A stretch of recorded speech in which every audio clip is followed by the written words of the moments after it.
Li troviamo nelle fabbriche a svolgere instancabilmente lavori ripetitivi, nello spazio più profondo intenti ad esplorare i corpi celesti, nelle sale operatorie come prezioso supporto ai chirurghi e sempre più spesso, anche se non ce ne rendiamo quasi conto, all'interno delle nostre abitazioni.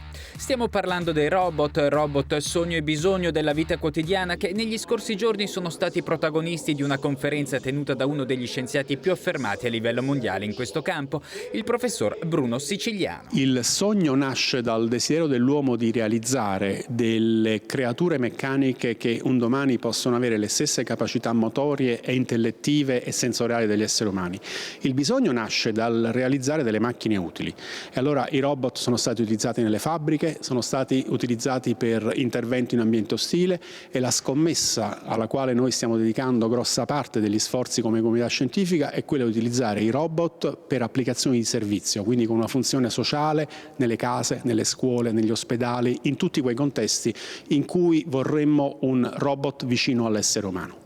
Molti gli aspetti trattati da Siciliano, che attraverso l'ausilio di contributi filmati ha proposto, senza dimenticare anche le questioni etiche, una visione esaustiva degli orizzonti della robotica, orizzonti che spaziano dalla biomeccanica alle neuroscienze, dalla simulazione virtuale alla chirurgia. E negli ultimi 20 anni, anche grazie alla rivoluzione digitale e ai progressi delle tecnologie ad essa associate, la robotica ha iniziato a proporre figure sempre più antropomorfe.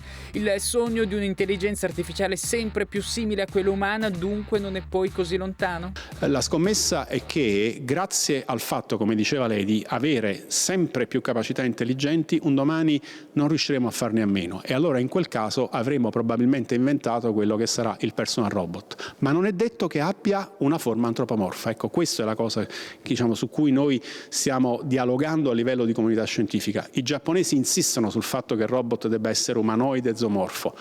Noi occidentali siamo meno convinti di questa cosa.